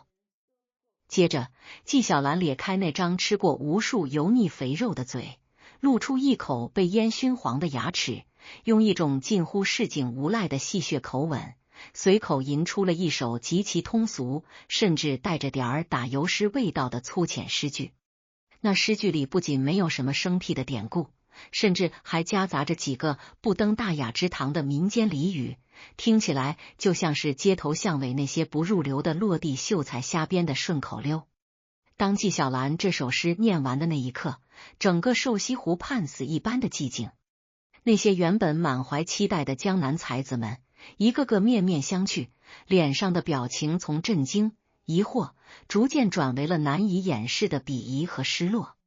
他们不敢相信，这个粗鄙不堪、满嘴烟臭味、满口打油诗的干瘪老头，竟然就是那个名震天下的纪晓岚。有人甚至在底下悄悄撇嘴，低声跟同伴嘀咕，原来这名满天下的纪大人，不过是个只会迎合上意的庸俗之辈，朝廷的文脉算是彻底断了。这些话虽然声音不大，但在这安静的场合里，却清清楚楚地传到了每一个人的耳朵里，自然也传到了乾隆爷的耳朵里。您各位猜此时乾隆爷是什么反应？乾隆爷看着那些江南士子脸上失望至极的表情，听着那些鄙夷的窃窃私语，他的心里简直乐开了花。他要的就是这个效果，他就是要让天下所有的读书人都看到，你们奉若神明的文坛领袖，在朕的面前，不过就是一个粗鄙、油滑、不学无术的烟枪肉篓子。乾隆爷故意装作宽宏大量的样子，哈哈一笑，指着纪晓岚说道：“纪清啊纪清，你这诗虽然粗鄙，倒也有些野趣。罢了罢了，你本就是个不拘小节的俗人，朕也不怪你。”乾隆爷这一句话，算是彻底把纪晓岚在文坛的形象给盖棺定论了。从那一刻起，纪晓岚在那些真正的文人士大夫眼中，不再是那个受人敬仰的宗师，而是一个彻底堕落的皇权弄臣。可您要是把镜头拉近，去仔细看看站在那一片鄙夷目光中的纪晓岚，您会发现他并没有一丝一毫的羞愧。他低着头，依旧在吧嗒吧嗒地抽着他的大烟袋，那缭绕的青烟遮住了他的眼睛，让人看不清他眼底深处那股悲凉入骨的寒意。他亲手杀死了自己的名声，亲手打碎了天下读书人的偶像，但他知道这是他唯一的活路。他通过这场极具戏剧性的公开处刑，向乾隆递交了最后一份完美答卷：陛下，您看，我已经身败名裂了，江南的文人都在唾弃我，我已经彻底失去了任何政治上的号召力和影响力。现在，除了紧紧抱住您的大腿，我纪晓岚在这世上已经无路可走了。这是一种多么凄惨却又多么顶级的生存智慧。在那个吃人的封建官场里，当你因为才华而成为众矢之的时，最好的防御手段就是主动跳进粪坑里，把自己弄得臭不可闻，这样那些拿着刀枪的政敌才会捏着鼻子绕开你。这场差点丢命的南巡，对纪晓岚的人生来说，是一个极其重要的分水岭。如果说在此之前，他的吃肉、抽烟、讲荤段子还有几分文人放荡不羁的真实性情在里面，那么在此之后，他所有的粗鄙和油滑都变成了一种绝对理性的、机械的防御机制。他回到京城后，变得更加沉默寡言，只有在皇上面前，他才会重新戴上那副小丑的面具，极尽阿谀奉承之能事。白天，他是在乾清宫里逗皇上开心的大清第一高级段子手；晚上，他回到阅微草堂，变成了一个将满腔悲愤化作妖狐鬼怪之说的绝望老叟。他把自己的一生劈成了两半，一半在阳光下极度卑微的逢迎，一半在黑暗中冷酷无情的解剖着这个世界的虚伪。咱们书接上回，在那江南水乡的画舫里，纪晓岚靠着那股子自黑到底的狠劲儿，算是把在乾隆爷心头悬着的那把屠刀给劝回了鞘。但这当差吃粮的，尤其是陪着这位心思深似海、胃口大如天的实权老人，哪有真正喘匀气儿的时候？就在南巡回京后不久，这乾隆爷又给纪晓岚出了道能让满朝文武都惊出一身冷汗的终极命题。话说这位乾隆爷活到了耄耋之年，瞧着这大清朝四海升平，心里头那股子前无古人后无来者的豪气，那是越烧越旺。他觉得自个儿这辈子的丰功伟绩，光靠那4万首诗和几部四库全书，怕是压不住阵脚，得立块碑，立块能让子孙万代瞧了都得跪下磕头的功德圣德碑。这碑不仅要高要大，上头那字儿更得是惊天地泣鬼神。乾隆爷这回没找和珅，也没找那些个只会写万岁万岁万万岁的翰林学士，他那双老而糜辣的眼睛一转，又落在了整天叼着大烟袋装傻充愣的纪晓岚身上。他把纪晓岚照进圆明园那清幽的内殿，平退左右，在那明明灭灭的烛火后面，悠悠地说了句：“纪清，朕这辈子该记下的都记下了，不该记下的也散了。如今天下太平，朕想给自己立块碑。这碑文，朕不要那些虚头巴脑的语词，朕要你给朕写个真字。你若是写得好了，朕保你纪家3代富贵；你若是写得歪了，哼，那你这大烟袋怕是也就抽到头了。”纪晓岚在那一刻，手里的烟杆子差点掉在汉白玉的地砖上。这拟碑文可是古往今来文臣最怕的活，尤其是给活着的皇帝写。写得太实了，那是记账，显不出皇权的威严；写得太虚了，那是拍马屁。乾隆爷这种自诩有文化的高级玩家最瞧不上。最要命的是那个真字，皇帝的真是什么？是杀伐果断，还是风花雪月？是文字狱里的血光，还是南巡路上的粮草？这哪是写文章，这分明是在帝王的心尖上跳芭蕾，稍微歪一点儿，那就是万丈深渊。纪晓岚跪在那儿，冷汗顺着脊梁骨直往下淌，但他那脑瓜子在那一瞬间，却像是一台高速运转的织布机，把这大清朝几十年的风雨、乾隆爷的脾气秉性，以及自个儿在桌子底下蹲出来的那些生存法则，全给织进了一张看不见的网里。他没敢推辞，也没敢立刻领旨，而是极其缓慢地磕了一个头，声音有些沙哑地回了句：“万岁爷，这碑文臣能拟，但臣有个不情之请。这碑文，臣得在文渊阁闭关7天，这7天里，臣要吃最肥的肉，抽最浓的烟，且不许任何人搅扰，哪怕是何大人，也得在门外候着。”乾隆爷听完，嘴角露出一抹高深莫测的笑，挥挥手：“准了。”这7天里，文渊阁的灯火就没灭过。纪晓岚在那干什么呢？他没动笔，他先是让家丁弄来了一大盆白煮猪肉，在那儿没日没夜的啃，啃得满手满嘴都是油。他为什么要吃肉？他是在用这种极度的生理欲望去压制内心的恐惧。他在那油腻腻的肉香里去寻找乾隆爷那个人的本性。他想通了，这碑文不能写功，因为功劳都在史书里，写了也是白写；不能写德，因为德性自在人心，写多了反倒显得虚伪。他要写的是乾隆爷那颗极其自负又极其孤独的心。到了第7天头上，天刚蒙蒙亮，纪晓岚在那满地的烟灰和肉骨头中间提笔蘸墨，一气呵成。那纸上的字不像是写的，倒像是从那烟雾缭绕的胸膛里喷出来的。当纪晓岚捧着那叠稿子，摇摇晃晃地走进勤政殿时，整个人又瘦了一圈，那双招牌似的红眼睛，此刻红得像是在滴血。乾隆爷接过稿子，没急着看，先是打量了一下纪晓岚那副落魄样，冷哼一声，这才低头看去。这碑文一开头，既没写什么受命于天，也没写什么开疆拓土，而是写了一段极其平实的关于这大清朝土地上春耕秋收的白描。乾隆爷的眉头皱了起来，但他接着往下看。纪晓岚在文中写道：“一个君王的一生，其实就是在这片土地上不断的播种与收割。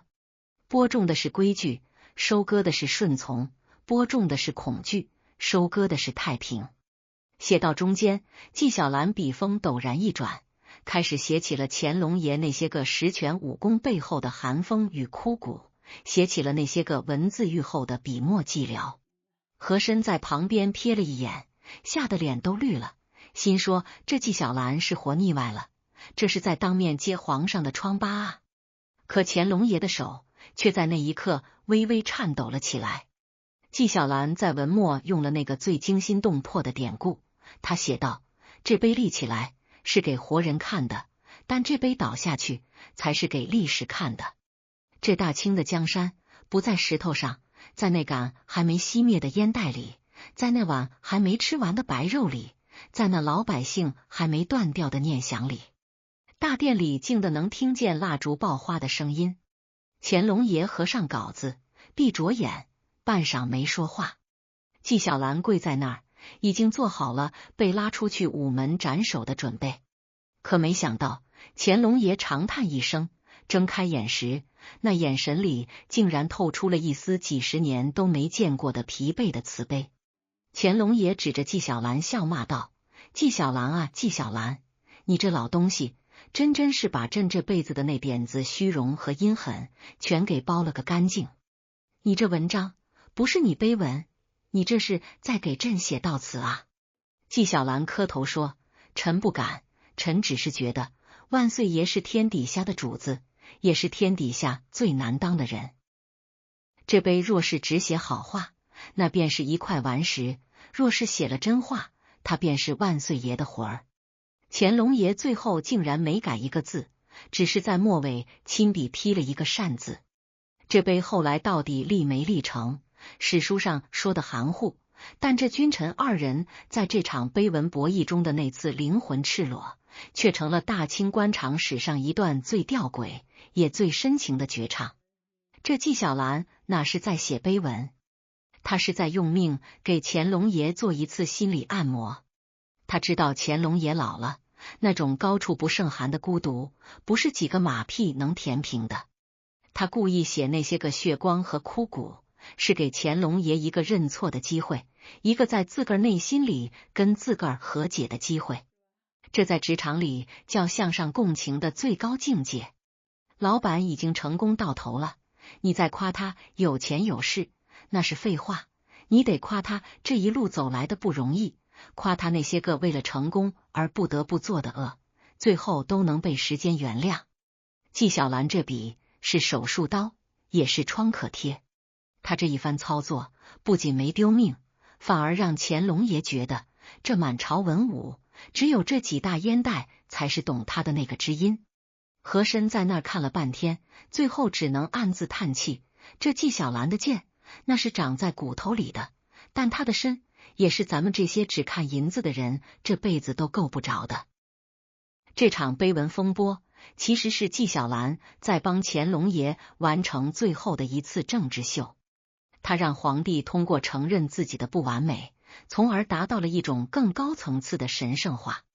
这事过后，纪晓岚在宫里的地位已经不是一个昌优能概括的了，他成了一个影子，一个乾隆爷在深夜里照镜子时能看到自个儿真面目的那面镜子。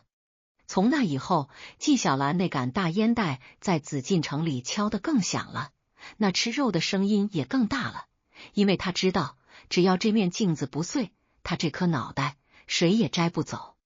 哪怕是后来嘉庆爷上台清算和珅的时候，瞧见纪晓岚，那也得客客气气的叫一声纪老先生。这就叫大智若愚，这就是几大烟袋用白肉、旱烟和一辈子装疯卖傻，在大清朝这块硬邦邦的石头上，给自己刻下的一道最软却也最长久的痕迹。咱们聊到现在，这纪晓岚的一生就像是那运河里的水，瞧着浑浊，底子却是清的；瞧着顺流，那里全是漩涡。他用那副油腻腻的皮囊护住了里头那个透亮的魂儿。等咱们这一代人也到了纪晓岚这个岁数，再回过头来瞧瞧这些个旧事，您是不是觉得那碗白肉里冒出来的热气，其实就是咱们这辈子怎么也躲不开的人情冷暖？那大烟袋里飘出来的青烟，其实就是咱们怎么也看不透的功名利禄。纪晓岚他在那儿嘿嘿冷笑着，给咱们留下的最后一份处世良方，其实就4个字：皮实待着。